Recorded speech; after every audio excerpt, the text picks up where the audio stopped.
Hi hello நம்ம இந்த வீடியோவில் எந்த விஷயத்தை பற்றி பேச போகிறோம், யாரை பற்றி பேச போகிறோம் அப்படின்னு சொல்லி கேட்டோம் அப்படின்னா, இலங்கையில் நவம்பர் 17ஆம் தேதியிலேருந்தே வந்துட்டு பார்த்தோன்னா இடைவிடாத மழை அப்படின்றது பெஞ்சிக்கிட்டு இருக்கு அப்படின்னு தான் சொல்லணும்.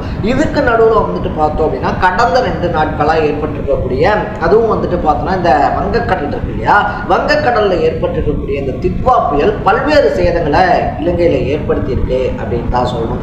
அது மட்டும் இல்லாமல் வந்துட்டு பார்த்தோம் அப்படின்னா இலங்கையை அப்படியே புரட்டி போட்டிருக்கு அப்படின்னு சொல்லலாம். ஸோ இப்போ நிலவரப்படி மட்டுமே வந்துட்டு பார்த்தோம்னா கிட்டத்தட்ட 123 பேர் பலியாயிருக்காங்க. அதை தாண்டி வந்துட்டு பார்த்தோம் அப்படின்னா ஒரு 200 பேரை காணோம் அப்படின்னு சொல்லக்கூடிய அளவுக்கு அங்கே மழை, வெள்ளப்பெருக்கு, அதை தாண்டி மண்சரிவு அப்படின்னு சொல்லிட்டு இயற்கையினுடைய சீற்றத்தினால தள்ளாடிக்கிட்டு இருக்கு இலங்கை அப்படின்னு சொல்லலாம்.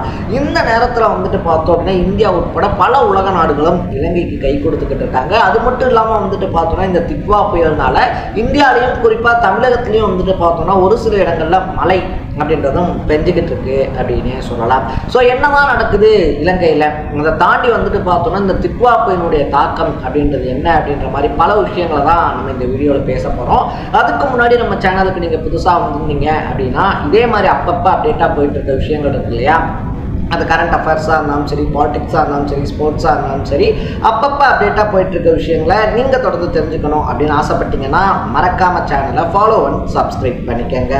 ஸோ ஃபர்ஸ்ட் ஆஃப் ஆல் வந்துட்டு பார்த்தோம் அப்படின்னா நம்ம முன்னாடியே சொன்ன மாதிரி இந்த தித்வா புயலுடைய தாக்கம் அப்படின்றது கடந்த ஒரு 3-4 நாட்களாக தான் இருக்குது. ஆனால் இலங்கையை பொறுத்த வரைக்கும் வந்துட்டு பார்த்தோம்னா கடந்த 17ஆம் தேதியிலேருந்தே வந்துட்டு பார்த்தோம்னா மழை அப்படின்றது தொடர்ந்து பெஞ்சிக்கிட்டே இருக்குது அப்படின்னு சொல்லலாம். ஸோ இந்த மழையின் காரணமாக வந்துட்டு இலங்கையில் பல இடங்கள் வெள்ளப்பெருக்கு அப்படின்றது வந்திருக்கு. நம்ம சொன்ன மாதிரி கிட்டத்தட்ட 100க்கும் மேற்பட்டோர் இறந்திருக்காங்க.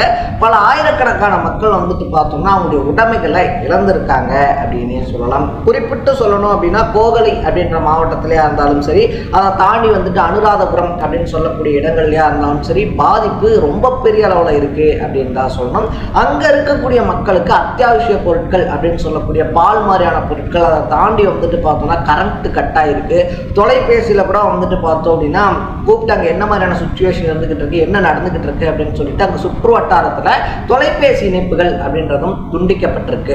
இது எல்லாத்தையும் விட ஒரு படி மேலே போய் பார்த்தோம் அப்படின்னா இலங்கை கவர்மெண்ட் இருக்காங்க இல்லையா, கிரிக்கெட் மைதானத்தையே வந்துட்டு பார்த்தோம்னா தற்காலிக பாதுகாப்பு கிடங்கா அந்த மக்களுக்காக மாற்றிருக்காங்க. ஸோ பல பகுதிகளில் இருந்து வந்துட்டு பார்த்தோம்னா ஆயிரக்கணக்கான மக்கள் அந்த கிரிக்கெட் மைதானத்துக்கு கொண்டு வரப்பட்டுக்கிட்டு இருக்காங்க. இப்படிப்பட்ட ஒரு சூழ்நிலையில் உலக நாடுகளில் தான் இந்தியா மாதிரியான நாடுகள் வந்துட்டு இலங்கைக்கு கை கொடுத்துருக்கு அப்படின்னு தான் சொல்லணும். ஏன்னா பல ரூட்ஸ் இருக்கு இல்லையா, ஃப்ளைட் ரூட்ஸ்லாம் இருக்கு இல்லையா. ஸோ அப்படி வந்துட்டு பார்த்தோம் அப்படின்னா இலங்கை வந்து வரக்கூடிய விமானங்கள், அதை தாண்டி இலங்கையினுடைய வான்வெளியில் பறக்கக்கூடிய விமானங்கள் அப்படின்னு சொல்லிட்டு பல விமானங்களுமே கொழும்புக்கு திருப்பி விடப்பட்டிருக்கு. இதனால வந்துட்டு பார்த்தோம்னா சர்வதேச பயணிகள் ஆரம்பிச்சு இந்தியர்களும் பெருமளவு அந்த கொழும்பு விமான நிலையத்தில் மாட்டியிருக்காங்க. அங்கே அவங்களுக்கு போதுமான உணவு அப்படின்றதே கிடைக்கல. இன்னும் சொல்ல போனோம் அப்படின்னா அங்கே இருக்கக்கூடிய இந்த தூதரகம் இருக்காங்க இல்லையா, இந்திய தூதரகம், இந்திய தூதரக அதிகாரிகள், இவங்கெல்லாம் வந்துட்டு பார்த்தோன்னா அங்கே இருக்கக்கூடியவங்களுக்கு முடிஞ்ச அளவுக்கான உதவிகள் அப்படின்றது செஞ்சாலும் கூட அந்த உதவிகள் போதாத காரமாக மாறி இருக்கு அப்படின்னே சொல்லலாம். இதை தாண்டி வந்துட்டு நம்ம பார்க்கும்போது இந்த மழையினுடைய சேதாரம் காரணமாக வீடுகள் இழந்தவங்களுக்கு தற்காலிக கூடாரம் அமைக்கிறதுக்கு தார்பாய்க்கும் கூட ரொம்ப பெரிய தட்டுப்பாடு அப்படின்றது ஏற்பட்டிருக்கான். இதனால வந்துட்டு பார்த்தோம் அப்படின்னா இந்தியா சார்பில் இருந்துட்டு ஆபரேஷன் ஷாகர் பந்து அப்படின்ற பேர்ல கிட்டத்தட்ட 12 டன் உணவுப் பொருட்கள், அது மட்டும் இல்லாம தார்பாய்கள்லாம் அனுப்பி வைக்கப்பட்டிருக்கு.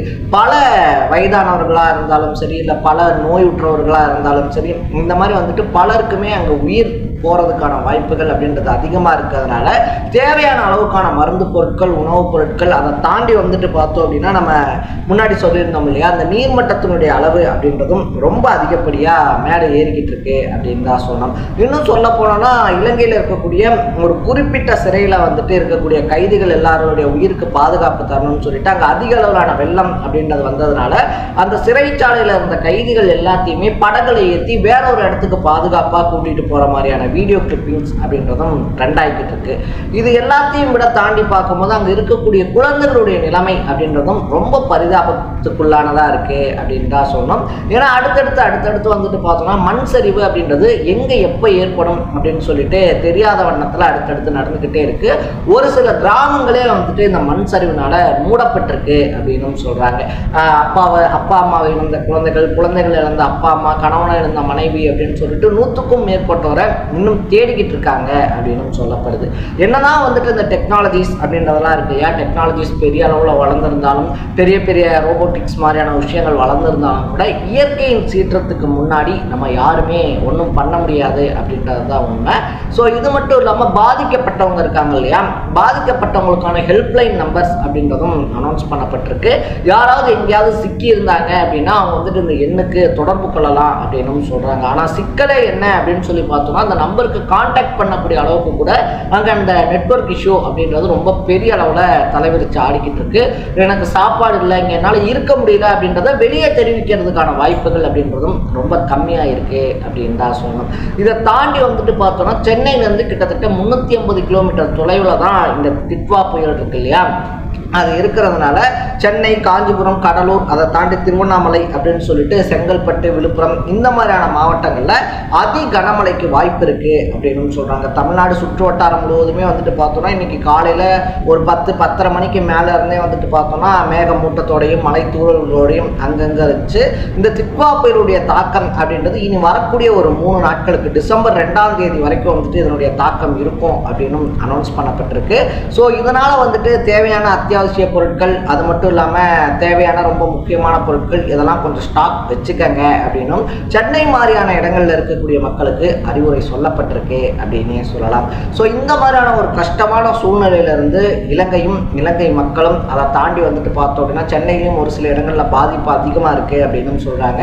அவங்கெல்லாம் ரொம்ப சீக்கிரத்தில் மீண்டெழுந்து வரணும் அப்படின்னு சொல்லிட்டு நம்ம சேனல் சார்பாக ப்ரே பண்ணிக்கலாம். ஏன்னா நம்மளால இப்போதைக்கு அதை தான் பண்ண முடியும். ஸோ நீங்கள் இந்த டிட்வா புயல் அதனுடைய தாக்கம் பற்றி என்ன நினைக்கிறீங்கன்றதை கமெண்ட்ல போட்டு மறக்காம சேனலை ஃபாலோ பண்ணி சப்ஸ்கிரைப் பண்ணிக்கங்க. நாளைக்கு இதே மாதிரி இன்னொரு இன்ட்ரெஸ்டிங்கான வீடியோட சந்திக்கலாம். Bye by.